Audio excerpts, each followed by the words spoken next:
Bismillah, walhamdulillah, wassalatu wassalamu ala rasulillah, wa ala alihi wa sahbihi wa man walahu amma ba'd. On commence aujourd'hui le cours numéro 9 dans l'explication du livre Sharh Manzoumat al-Adab al-Shar'iyya. C'est un livre de l'imam Sharafuddin Muhammad ibn Abdul Qawi al-Mardawi al-Hanbali rahimahullah, avec les commentaires de Cheikh Salih al-Fawzan hafidhahullah ta'ala. Donc dans le passage, on est toujours dans le chapitre Sawn al-Jawarih. Sawn al-Jawarih, ça veut dire protection du corps. Et protection du corps, c'est-à-dire protéger le corps des péchés qui peuvent les amener ou amener le corps au châtiment d'Allah. Et à des châtiments même dans la dunya aussi. On a parlé au début du danger de la langue et les péchés de la langue. Maintenant, on parle des péchés qui ont rapport avec le regard, les choses qui sont reliées avec le regard. Et on a parlé des dangers de regarder ce qui est haram et les causes que ça peut amener, c'est-à-dire le zina. Et au dernier cours, on a mentionné deux choses que la charia a établies parmi les moyens pour préserver les gens contre le zina, c'est-à-dire la fornication ou bien l'adultère. Et on a mentionné premièrement Raddul Basar, baisser le regard. Puisque lorsque tu baisses ton regard, ça évite que tu sois tenté et que tu aies des tentations. Puisque lorsque tu regardes ce qui est haram, eh bien ça peut faire monter tes désirs et puis ça peut te faire tomber dans la turpitude et les péchés. Deuxièmement, parmi les choses qui sont des moyens pour empêcher le zina, on a mentionné al-hijab, c'est-à-dire le vêtement que la femme doit porter lorsqu'elle sort de chez elle et lorsqu'elle est en présence d'hommes qui sont étrangers à elle, c'est-à-dire lorsqu'elle est en présence d'hommes qu'elle peut potentiellement épouser. Alors, on a mentionné des choses qui ont rapport avec ce sujet et on a expliqué les règles. Maintenant, le cheikh, il mentionne un autre point que la charia a établi pour protéger contre le zina, et il dit وَمِنَ الْأَسْبَابِ الْوَاقِيَةِ تحريم الخلوة بين الرجل والمرأة التي ليست من محارمه. وقال النبي صلى الله عليه وسلم ما خلا رجل بامرأة إلا كان ثالثهما الشيطان فلا يخلو رجل بامرأة لا تحل له لا في بيت ولا في مكتب ولا في سيارة ولا في بر ولا في أي مكان لا بد أن يكون معهم من تزول به الخلوة. أما إذا لم يكن في المكان إلا رجل وامرأة لا تحل له فالشيطان معهما. وماذا يفعل الشيطان بين اثنين انفرد بهما سيوقعهما في الفاحشة. Donc le cheikh, il dit parmi les choses qui font partie des causes qui empêchent quelqu'un de tomber dans le péché et dans le haram, il y a l'interdiction de l'isolement, de s'isoler avec une femme qui ne fait pas partie des femmes qu'on a le droit d'épouser, ou bien plutôt une femme qui fait partie des femmes qu'on a le droit d'épouser, ou qu'on a potentiellement le droit d'épouser. Donc une femme étrangère, si elle ne fait pas partie si on n'est pas parmi ses maharim, on n'a pas le droit de s'isoler avec elle et d'être seul avec une femme, avec cette femme-là, isolée dans une pièce fermée. Et le prophète sallallahu alayhi wa sallam a dit à ce sujet-là, ma khala rajulan bimra'atin, c'est-à-dire qu'un homme ne va pas se retrouver tout seul avec une femme dans un endroit quelconque, excepté que le shaitan sera le troisième des deux. C'est-à-dire que le shaitan, il va être entre eux, et lorsque cet homme et cette femme se retrouvent isolés et que le shaitan est avec eux, c'est certain que ça risque de les faire tomber dans la turpitude et le péché. Et donc le cheikh, il dit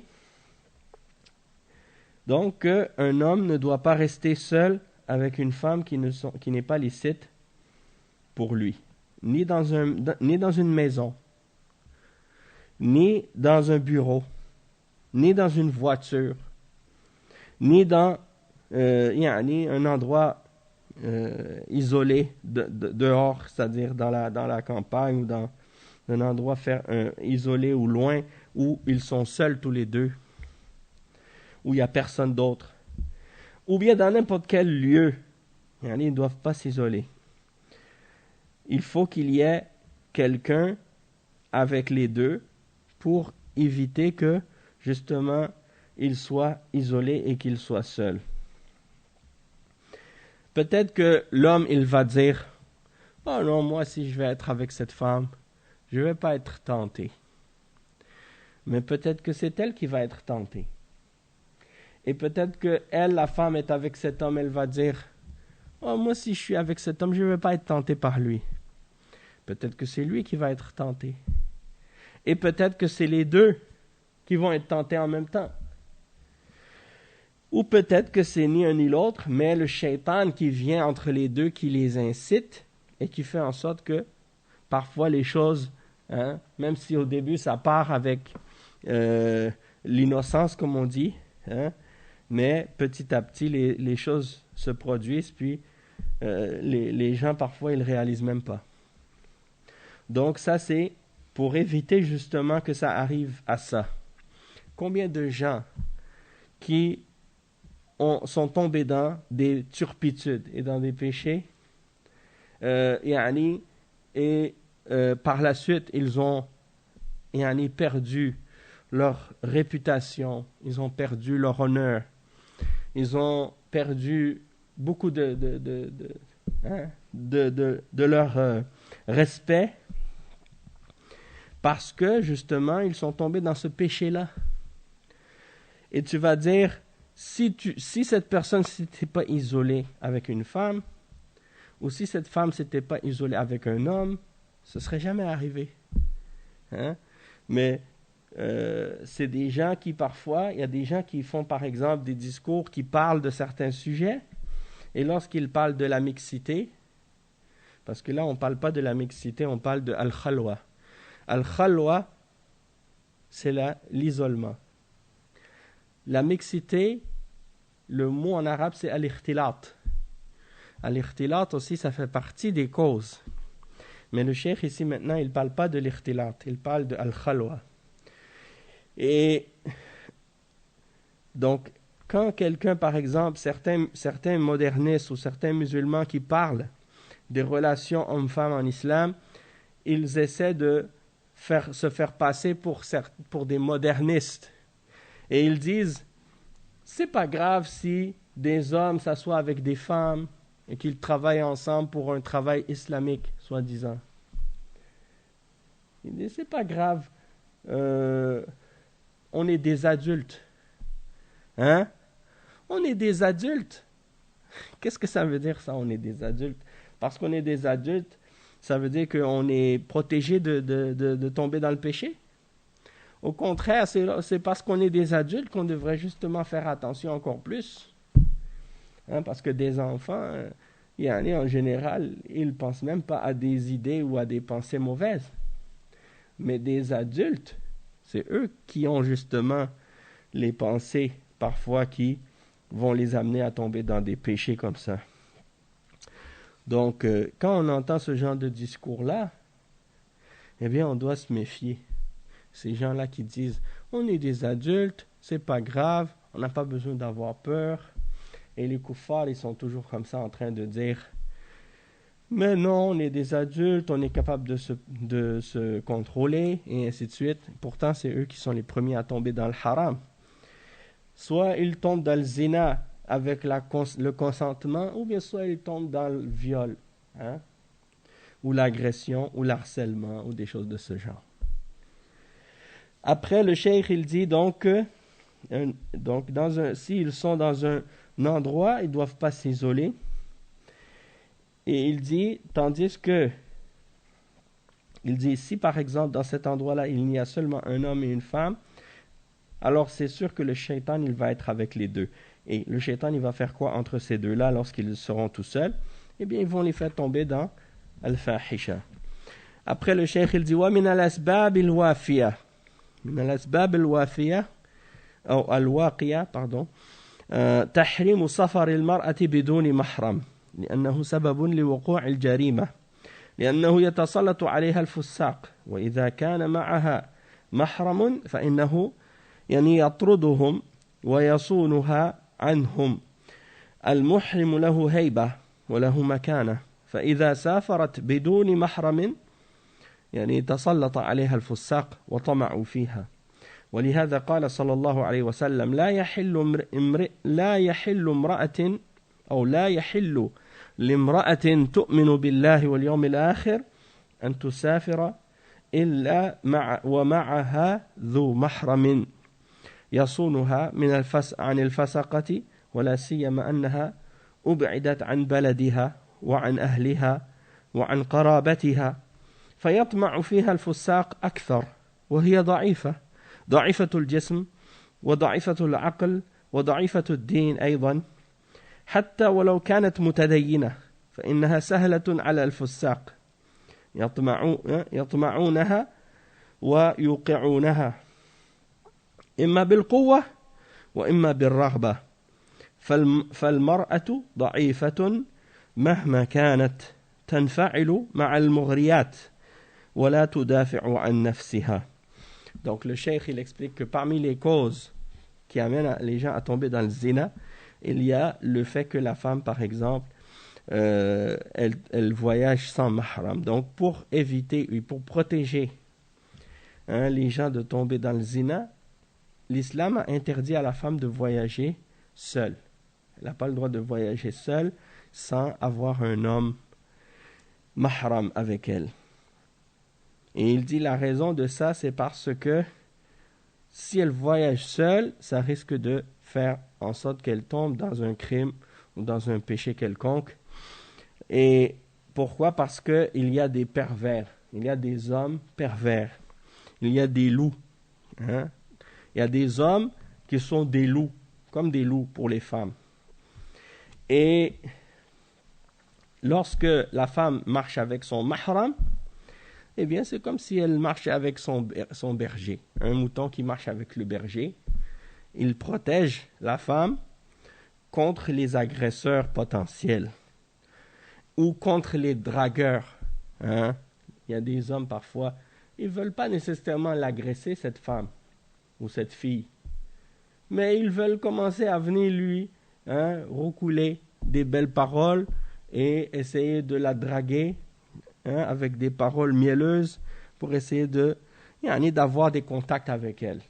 Ils vont lui demander ses contacts, ils vont lui demander un numéro ou une adresse ou quelque chose pour être capable de les contacter ou des choses de ce genre. Peut-être que la femme, elle sera assez forte et elle sera assez intelligente pour refuser les avances de ces gens-là. Mais il y en a qui arrivent parfois à le faire. Parce qu'ils sont il y en a que c'est des professionnels dans ça. Des dragueurs professionnels, comme on dit. Et si la fille, elle est, comme on dit, elle est vulnérable, elle est jeune, elle est innocente, elle ne connaît pas, alors elle risque peut-être de se faire avoir. Naam.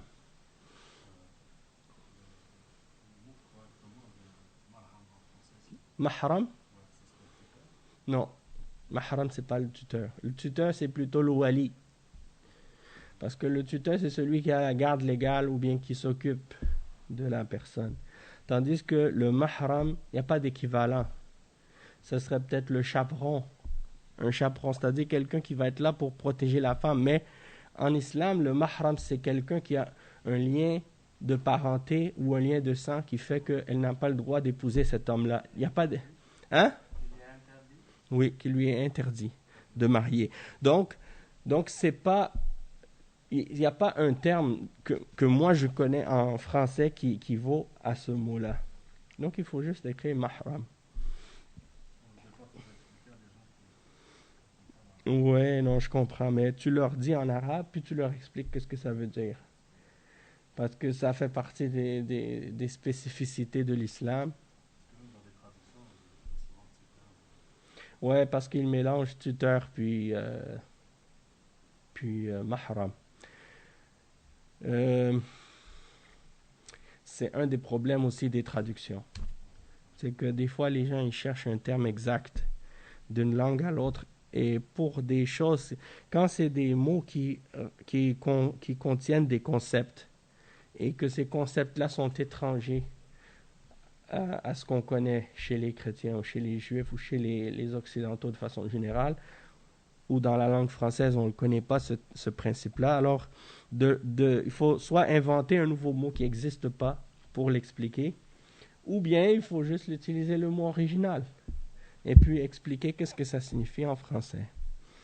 Et peut-être qu'à force de l'employer tout le temps, ça va devenir un mot français par la suite. Hein? Souvent, c'est comme ça en anglais. Il y a beaucoup de mots qui rentrent dans l'anglais parce que l'anglais est assez flexible. Tandis que en français, c'est différent puisque c'est l'Académie de la langue française qui décide quel mot rentre, quel mot rentre pas dans la langue. À la kulli hal, nous, on peut juste dire mahram. Il faut résister à la tentation de vouloir tout traduire en français et garder certains termes ou certaines terminologies en arabe justement pour garder la pureté des principes islamiques et éviter de la confusion dans la tête des gens et dans la compréhension des gens lorsqu'on parle de certains sujets. Donc ici, le cheikh, il explique que le mahram, il a son, c'est-à-dire que al-hayba, ça veut dire les gens qui, quand ils voient une femme et qui marche avec un homme à côté d'elle, ils vont pas oser aussi facilement s'approcher d'elle pour lui parler. Hein? Parce qu'ils savent qu'il y a un homme qui est à côté d'elle, donc c'est pas pareil. Tandis que si cette même femme, elle était toute seule et qu'il n'y avait pas d'homme à côté d'elle, peut-être qu'il y en a d'autres qui auraient osé venir l'approcher et venir essayer de lui parler. Donc ça, c'est une chose donc, qui protège la femme, le fait qu'elle voyage, surtout dans le voyage. Lorsqu'elle voyage, elle a son mahram avec elle, parce que le mahram, il a son respect. Le mahram, il a son importance. Et lorsqu'elle voyage seule, la femme, eh bien, les pervers, ils peuvent la convoiter. Ils peuvent avoir envie d'aller lui parler ou de s'approcher d'elle ou ainsi de suite. Et c'est pour ça que le prophète sallallahu alayhi wa sallam, il dit dans le hadith, il n'est pas permis à une femme qui croit en Allah et au jour dernier de voyager excepté si elle a avec elle un mahram. Naam.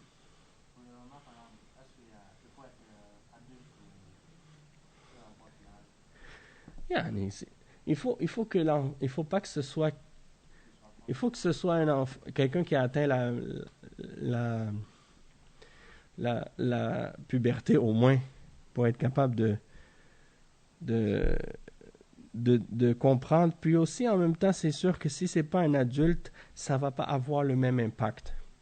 Malgré que ça peut quand même être une protection, mais ça va pas être aussi effectif que si c'est avec un homme qui est yani, qui est disons qui a un certain âge et puis qui est plus imposant, qui va justement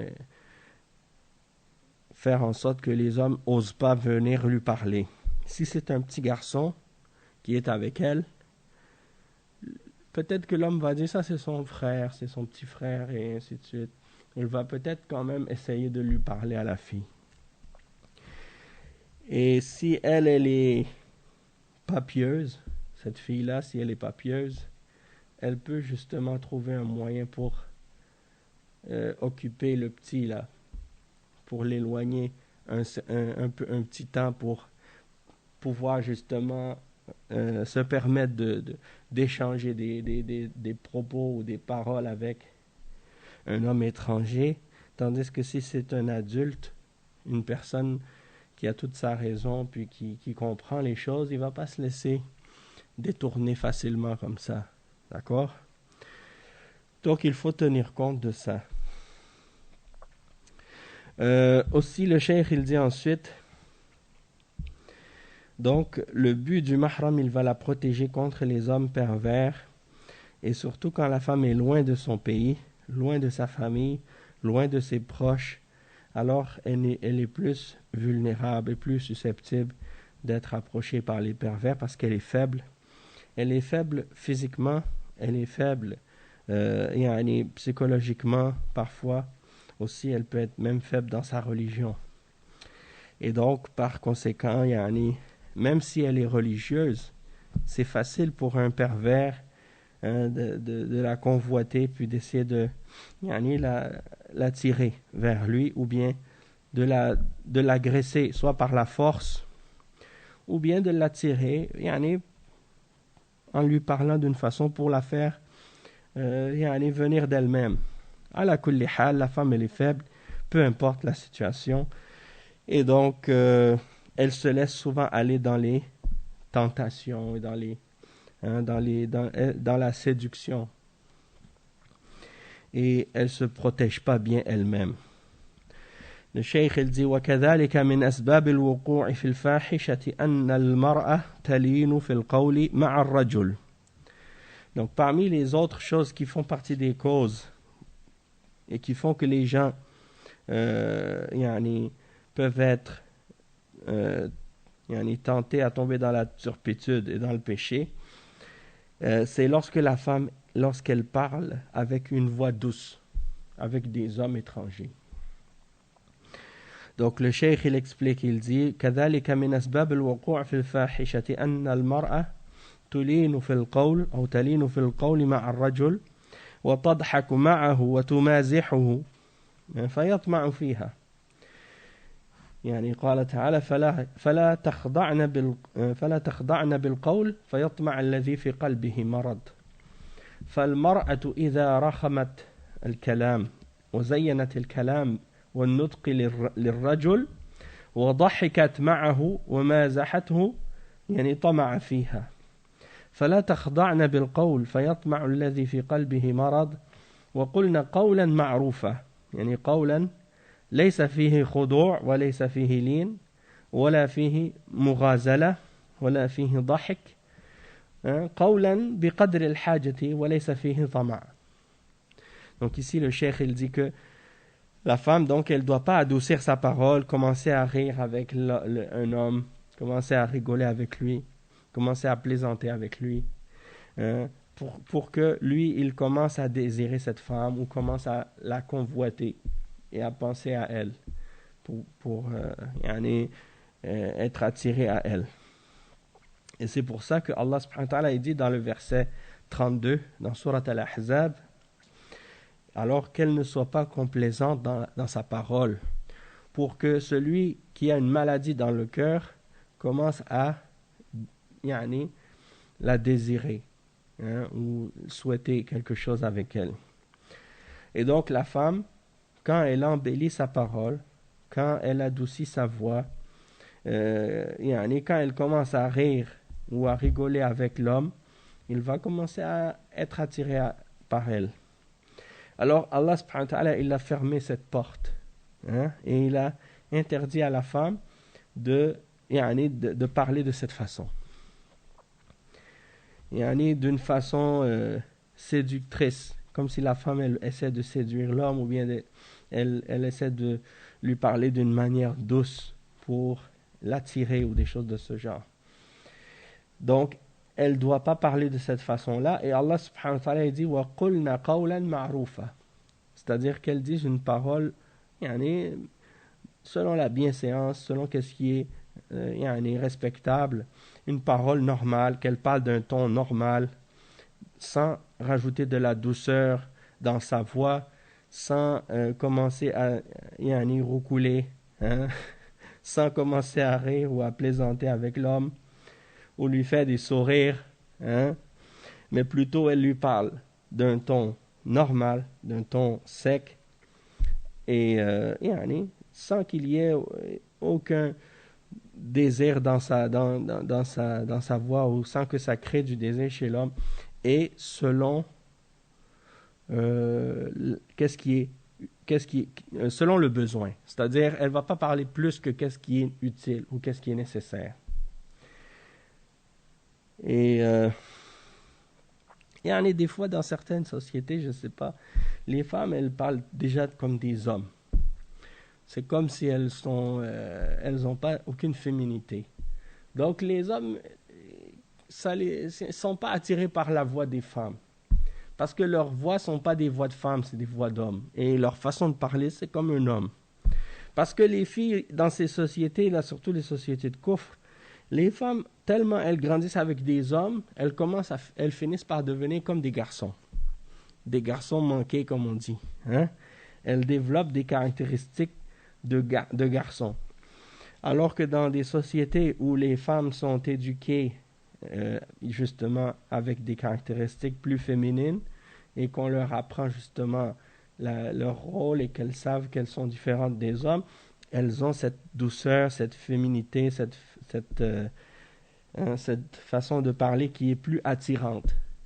Hein? Et surtout si elles font exprès pour s'adoucir leurs paroles ou leur façon de parler, alors là, ça va avoir encore plus d'effet.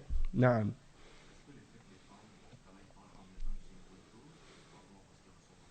En fait, la femme, quand je dis ça, par exemple, le fait que certaines femmes elles parlent comme des garçons, c'est pour dire que pour certains, ça fait aucune différence. C'est-à-dire, la femme, c'est pas une femme vraie. Pourquoi? Parce qu'elles ne savent même pas qu'est-ce que ça veut dire d'être une femme. Mais est-ce que c'est une bonne chose? Non. C'est pas une bonne chose parce que la femme, elle ne doit pas imiter l'homme. Mais en même temps, elle ne doit pas faire exprès pour adoucir de façon exagérée sa voix. Par exemple, la femme, la façon comment elle parle avec son mari, c'est pas la même façon comment elle va parler avec l'épicier quand elle va acheter quelque chose. Elle lui demande s'il y a des carottes ou des choses comme ça. Elle va pas lui sourire puis commencer à lui dire des paroles douces. Hein? Donc, il faut qu'elle fasse la distinction entre la parole qu'elle fait pour son mari et la parole quand elle parle avec un étranger qui demande quelque chose ou bien elle qui a besoin de quelque chose, elle appelle au téléphone pour demander un renseignement quelque part, ou bien elle va quelque part dans un bureau, à l'hôpital ou quelque part, elle a besoin de demander un renseignement, elle parle d'un ton normal. Elle ne va pas commencer à adoucir sa voix pour... Donc qu'est-ce qui se passe? C'est que les gens, ils travaillent, ils vont à l'école, ils sont dans la mixité. Ils vont au travail, ils sont dans la mixité. Partout où ils sont mélangés avec des femmes. Et les femmes mélangées avec des hommes. Et à l'école, depuis l'enfance, primaire, secondaire, collège, cégep, université, toujours mélangés avec des femmes, les femmes avec les hommes. À la base, comme on avait expliqué déjà dans d'autres cours, même dans les sociétés européennes, dans les sociétés nord-américaines, dans le passé, les écoles n'étaient pas mixtes. Il y avait la séparation entre les garçons et les filles dans les écoles. Et même aujourd'hui, si vous regardez ici, par exemple, à Montréal, dans les écoles catholiques, et bien, dans les entrées des portes, dans les cours d'école, il y a encore écrit parfois certaines écoles, c'est écrit entrée des garçons, puis l'autre côté, entrée des filles. Ça a changé à une certaine époque quand les mentalités ont changé, les gens sont devenus moins religieux, hein, et qu'ils ont commencé à dire que le fait de mélanger les garçons et les filles, soi-disant, ça va aider les garçons et les filles à mieux se connaître, puis ça va faire en sorte qu'il y aura plus de respect entre les hommes et les femmes, et il y aura moins de violence et des choses de ce genre.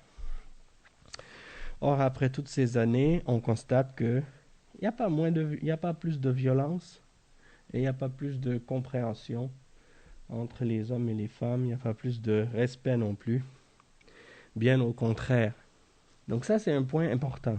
Un autre point, le cheikh il mentionne, il dit وَكَذَلِكَ مِنْ أَسْبَابِ الْوُقُوعِ. Non, parce que quand je porte le masque, on porte le masque, puis quand je parle en même temps, qu'est-ce qui arrive, c'est à force, la barbe elle commence à rentrer dans ma bouche. Alors, à chaque fois, je suis obligé de souffler pour sortir ça. Donc, il dit le cheikh وكذلك من أسباب الوقوع في الفاحشة التبرج وهو ظهور المرأة بزينتها في الشوارع وفي الأسواق تتزين وهذا هو التبرج. التبرج هو التزين.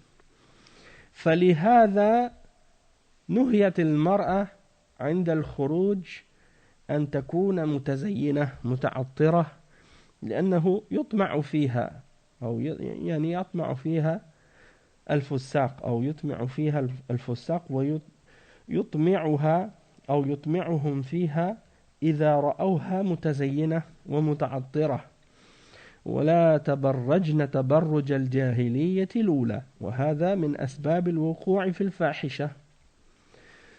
Donc ici, il dit le cheikh, il y a une autre raison ou une autre cause qui fait que parmi les causes que les gens tombent dans le péché, dans le zina et la turpitude, c'est at-tabarruj. At-tabarruj, qu'est-ce que ça veut dire? Ça veut dire lorsque la femme, elle laisse paraître ses atours, ses parures. Et ça comprend quoi? Ça comprend tout ce que la femme peut laisser montrer de ses atours et de ses parures, et aussi tout ce qu'elle fait pour s'embellir elle-même. Soit dans ses vêtements, soit sur son corps, qu'est-ce qu'elle fait comme, par exemple, maquillage, comment elle arrange ses cheveux, les vêtements qu'elle porte, la façon comment elle les porte, qu'est-ce qu'elle montre de son corps, qu'est-ce qu'elle cache de son corps, sa démarche, naam, parce qu'il y a des femmes qui ont une démarche, c'est fait justement pour faire de la fitna.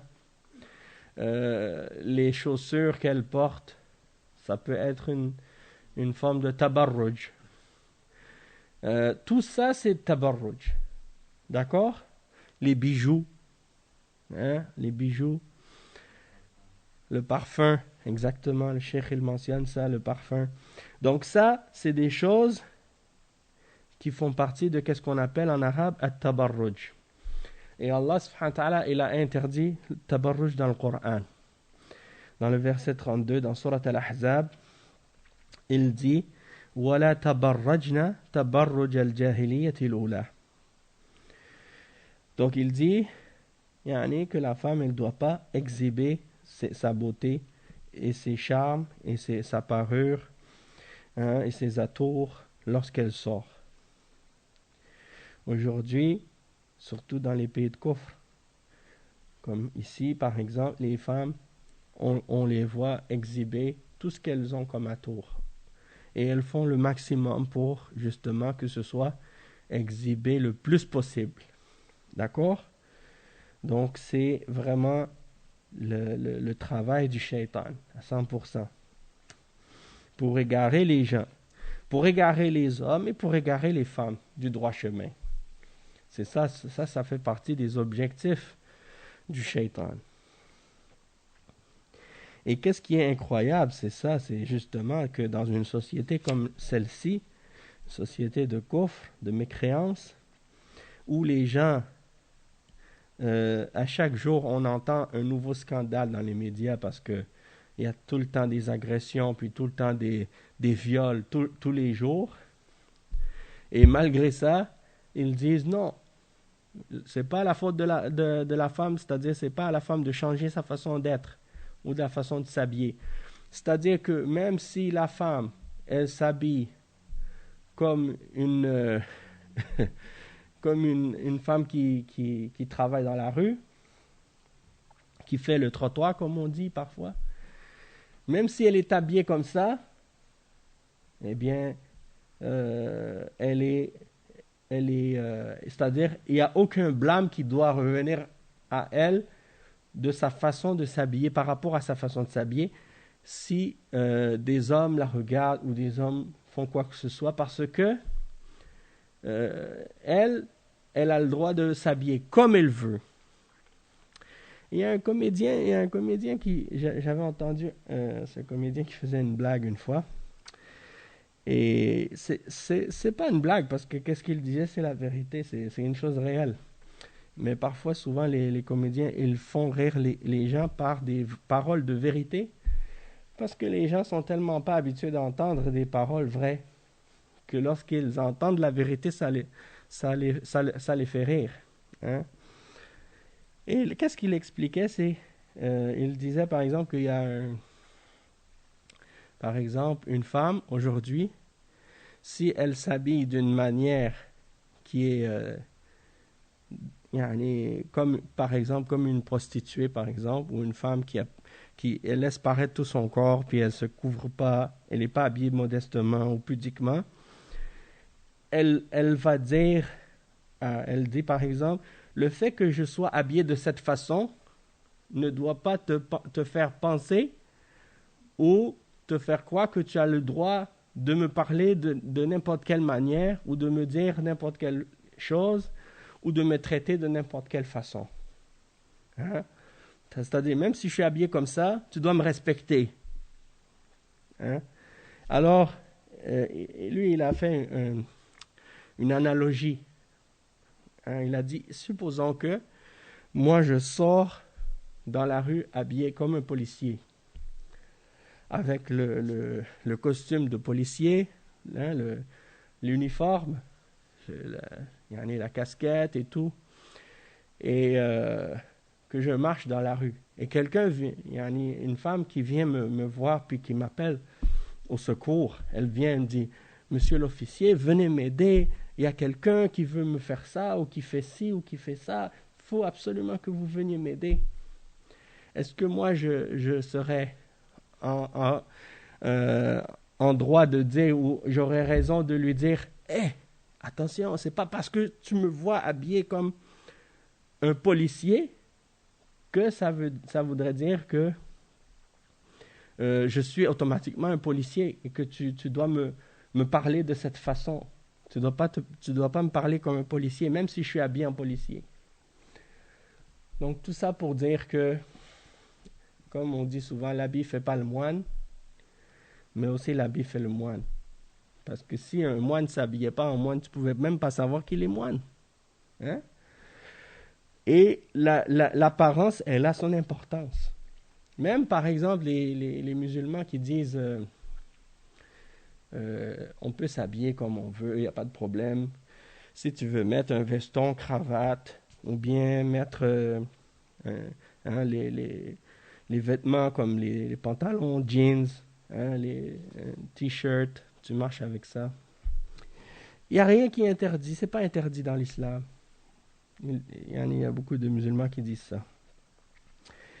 Sauf qu'il n'y a pas de doute malgré tout que lorsque le musulman qui va s'habiller de cette façon-là, et qu'il va marcher dans la rue dans un pays non musulman, eh bien c'est clair qu'il ne va pas se faire remarquer comme étant un musulman. Parce que personne ne va savoir de l'extérieur qu'il est musulman. Tandis que lorsqu'il va s'habiller avec un qamis, il va porter une taqiyya sur sa tête, il a sa barbe, automatiquement, les gens, ils le reconnaissent comme étant un musulman. Les musulmans le reconnaissent comme un musulman, et les non-musulmans le reconnaissent comme un musulman. Et l'effet que ça va avoir, ça, pas seulement sur lui, pas seulement sur les autres, mais sur lui-même aussi. Parce que lui-même, il est conscient de la façon dont il s'habille et de l'effet qu'il a sur les autres quand les autres le voient. Et ça va lui rappeler et lui donner une certaine conscience de qui il est et de qu'est-ce qu'il représente. Tandis que si il s'habille comme tous les autres personnes dans la rue, il n'a pas cette conscience-là. Et peut-être même qu'à la limite, il va se dire à lui-même, finalement, je peux faire ce que je veux puisque de toute façon, personne ne va me reconnaître comme étant différent. Hein? Et peut-être que ça va être plus facile pour lui de se permettre de faire des choses haram lorsqu'il est habillé de cette manière-là que s'il était habillé différemment. Et pour certains, dans certains cas, la façon dont ils s'habillent, ça ne dérange pas parce que effectivement, il n'y a pas un vêtement spécifique pour dire ça, c'est un vêtement qui est soi-disant islamique, religieux, que si tu t'habilles comme ça, tu es religieux. Si tu ne t'habilles pas comme ça, tu n'es pas religieux. Non. Parce que même dans les pays musulmans, tout le monde s'habille comme ça. Même les non-religieux ou ceux qui sont moins pratiquants ou ceux qui font des péchés s'habillent de la même manière. Donc tu ne vas pas considérer que quelqu'un qui s'habille comme ça, il est automatiquement religieux parce qu'il s'habille de cette façon. Mais dans les pays non musulmans, ça a une autre signification. Et ça a une autre importance puisque c'est sur le point de se distinguer des non-musulmans. Et ça a son importance. Et la femme, la femme musulmane, est doublement concernée par ça parce que non seulement elle doit se distinguer des femmes non musulmanes, mais en plus de ça, elle se voile et elle s'habille de cette façon-là parce que c'est une obligation pour elle, dans la religion, de se couvrir et de ne pas montrer ou exhiber ses parures et ses atours et ses charmes et sa beauté. Et c'est là que tu vois par exemple l'absurdité des filles musulmanes aujourd'hui qui font des vêtements de mode et qui portent le hijab avec une tonne de maquillage sur leur visage, c'est-à-dire elles portent un foulard, mais quand tu la regardes son visage, c'est comme si c'est sa nuit de noces ce soir. Pourquoi? Parce que il y a comme une sorte de... Comme je disais, les gens, ils portent le vêtement, mais ils oublient qu'est-ce qui vient avec, qui est encore plus important encore, c'est la foi. C'est le comportement. C'est l'attitude qui doit venir avec, pas seulement le vêtement. Le vêtement, il est important, mais il n'est pas plus important que la foi et l'iman et la connaissance et la compréhension et la piété. Hein? Donc, ça c'est une chose importante. Donc la femme musulmane, hein, il y en a des femmes, des fois tu entends certaines femmes qui disent, lorsqu'une fille porte le voile, ils disent « Oh, tu es belle avec le voile ». Le but du hijab, c'est pas d'être belle. Et si, en portant le voile, tu es belle, et ça veut dire qu'il y a un problème avec ton voile, il y a un problème avec ton hijab. Parce qu'en principe, une femme, lorsqu'elle porte son hijab, on ne devrait pas pouvoir savoir si elle est belle ou non. Puisque c'est ça le but, qu'on ne sache pas qu'elle est belle.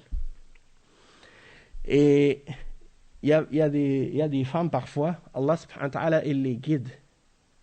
Il leur donne la compréhension et la fitra. Leur fitra et en plus la connaissance et la compréhension. Et il y a des exemples de ça que j'ai entendus qui m'ont vraiment parfois étonné et vraiment grandement surpris de voir à quel point certaines femmes sont très intelligentes et sont très sérieuses dans leur religion.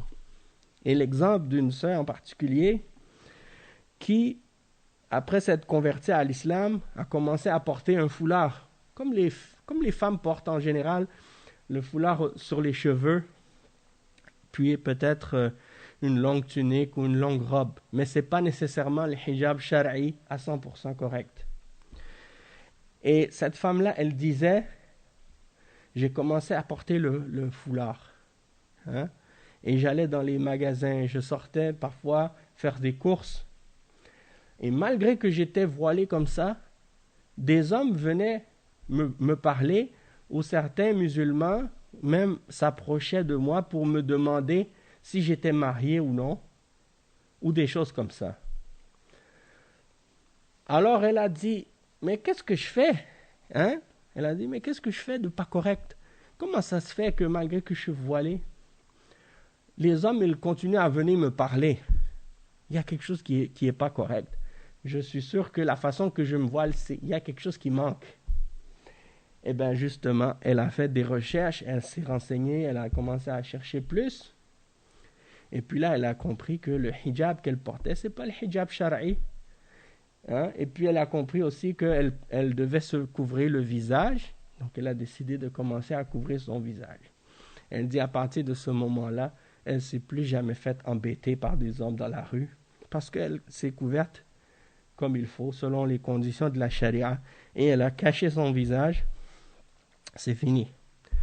Hein? Elle ne s'est plus jamais faite embêter. Donc tout ça pour dire que parfois il y a des femmes qui sont conscientes, puis qui sont consciencieuses de la réalité de leur religion et des respects de leur foi et de leur religion, et qui agissent en conséquence. Et mashallah, donc c'est pour dire que il y en a quand même des femmes qui sont sur le droit chemin et qui veulent s'accrocher à leur islam, peu importe la pression médiatique, peu importe la pression sociale, peu importe la pression familiale qui est sur elles pour qu'elles enlèvent leur hijab. Parce que les kuffars, ils parlent souvent de la pression. Ils disent oh, ces jeunes filles, ces femmes musulmanes, elles ont de la pression de leur mari, de leur famille pour porter le hijab. Eh bien, souvent, c'est tout à fait le contraire. S'il y a des pressions, comme ils prétendent eux, pour qu'il y ait le hijab, il y en a bien plus pour qu'il n'y en ait pas de hijab. Il y a plus de pression pour que la femme enlève son hijab que de pression pour qu'elle le mette. Hein? Parce que lorsque une fille, par exemple, musulmane, qui grandit dans une famille, qui ne porte pas le hijab et qui ne pratique pas la religion, décide de le porter, son père va être contre elle, sa mère va être contre elle, la société va être contre elle, hein?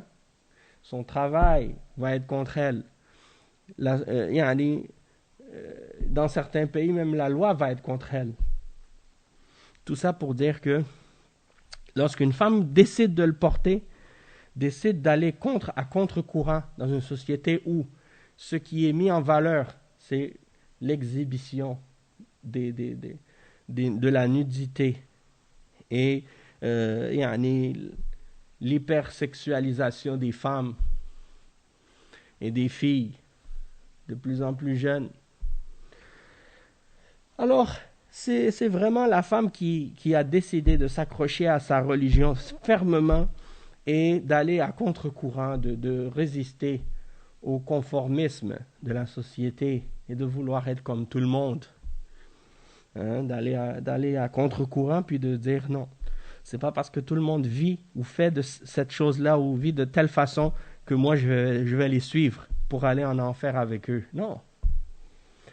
Donc ça demande de la foi, ça demande de la fermeté, ça demande de la force, ça demande de la personnalité, ça demande du caractère. Hein. Ensuite, le cheikh il dit donc donc d'éviter le tabarruj, de ne pas tomber dans le tabarruj, c'est parmi les choses qui empêchent les gens de tomber dans al-fahisha. Et le cheikh il termine ça en disant وَتَجِدُونَ أَنَّ الْإِسْلَامَ سَدَّ الطُّرُقَ كُلَّهَا التي تفضي إلى الفاحشة ومما يدل على خطورة هذه الفاحشة وهي الزنا وأعظم أسبابها وأول أسبابها النظر ولهذا بدأ الله به فقال قل للمؤمنين يغضوا من أبصارهم ويحفظوا فروجهم وقال صلى الله عليه وسلم النظر سهم مسموم من سهام إبليس. والسهم معناه الذي يرمى ويخرق الجلد ويخرق اللحم، ووصفه بأنه مسموم، ووصفه بأنه من سهام إبليس. وقد تقول أنا يقع نظري على امرأة بدون قصد، نقول النظرة الأولى ليس عليك فيها إثم، لأن الرسول صلى الله عليه وسلم يقول إنما لك الأولى وليست لك الثانية. فإذا وقع بصرك على امرأة من غير قصد فلا تؤاخذ. أما إذا تابعت النظر، نظرت إليها مرة ثانية، فهذه هي المحرمة وهي الممنوعة لأنها بقصد. Donc le cheikh il termine ça en disant, et vous allez trouver donc que l'islam a fermé tous les chemins et toutes les portes qui peuvent amener les gens à tomber dans la turpitude, dans la fornication ou l'adultère. Et ça, c'est ce qui nous indique à quel point ce péché-là est dangereux. Parce que s'il n'était pas si dangereux, il n'aurait pas pris tant de précautions pour nous préserver de tomber dans ce péché-là. Et il dit donc que parmi les causes les plus grandes qui font que quelqu'un puisse tomber dans le zina, il y a le regard. Ça commence par le regard. Et c'est pour ça que Allah subhanahu wa ta'ala il dit aux croyants qu'ils baissent de leur regard et qu'ils préservent leur partie intime. Et il dit ici que le prophète sallallahu alayhi wa sallam a dit que le regard est une flèche empoisonnée parmi les flèches que lance le diable. La flèche, on sait ce que c'est. C'est un genre de bâton là, avec une pointe effilée, pointe en métal qui est en général qui est coupante, et tu la tires avec un arc. Ça traverse la peau, ça traverse la chair. Et en plus, il l'a décrit comme étant empoisonnée. Donc c'est une flèche, même si elle ne tombe pas dans un endroit qui est vital, mais parce qu'elle est empoisonnée, elle risque peut-être de tuer malgré tout. Et donc, il l'a décrit également comme étant une flèche parmi les flèches du diable. Donc c'est très dangereux. Et le cheikh il dit que peut-être quelqu'un va dire oui, mais parfois moi ça peut arriver que mon regard tombe sur une femme sans faire exprès. Est-ce que là je vais être empoisonné? Est-ce que je vais être touché par une flèche du diable à ce moment-là, alors que j'ai même pas fait exprès? Et le cheikh il dit, on dit à ce sujet-là que le premier regard, il n'est pas contre toi, t'as pas de péché au premier regard. Ton péché, c'est seulement si tu regardes la deuxième fois. Parce que le messager d'Allah sallallahu alayhi wa sallam a dit, le premier regard est à toi, le deuxième, il n'est pas à toi. C'est-à-dire que si tu regardes, si par hasard ton regard tombe sur une femme dans la rue sans faire exprès, alors tu détournes ta tête, alors tu n'as pas de péché. Mais si tu regardes une deuxième fois, là, tu as commis un péché. Aussi, ton premier regard, il ne faut pas que ce soit un regard de 2-3 minutes. Tu vas dire, mais ça c'est le premier regard, c'est pas un péché. Puis tu continues à regarder pendant un long moment. Tu fixes. Non, ça c'est pas ça devient un péché. On parle du regard accidentel. Le cheikh il dit donc que si tu regardes une femme sans faire exprès, tu ne seras pas puni pour ça, tu n'auras pas de péché. Tandis que si tu si tu fais suivre ton regard, le premier par un deuxième, alors là, c'est là que tu tombes dans ce qui est haram. Parce que là, tu l'as fait intentionnellement à ce moment-là. Donc nous, on va s'arrêter ici pour aujourd'hui, Inch'Allah. On continuera la suite au prochain cours. Subhanakallahumma bihamdik. Ashhadu an la ilaha illa ant. Astaghfiruka wa atubu ilayk. Wa sallallahu wa sallam ala nabiyyina Muhammad. Wa ala alihi wa sahbihi ajma'in. Wassalamu alaykum wa rahmatullahi wa barakatuh.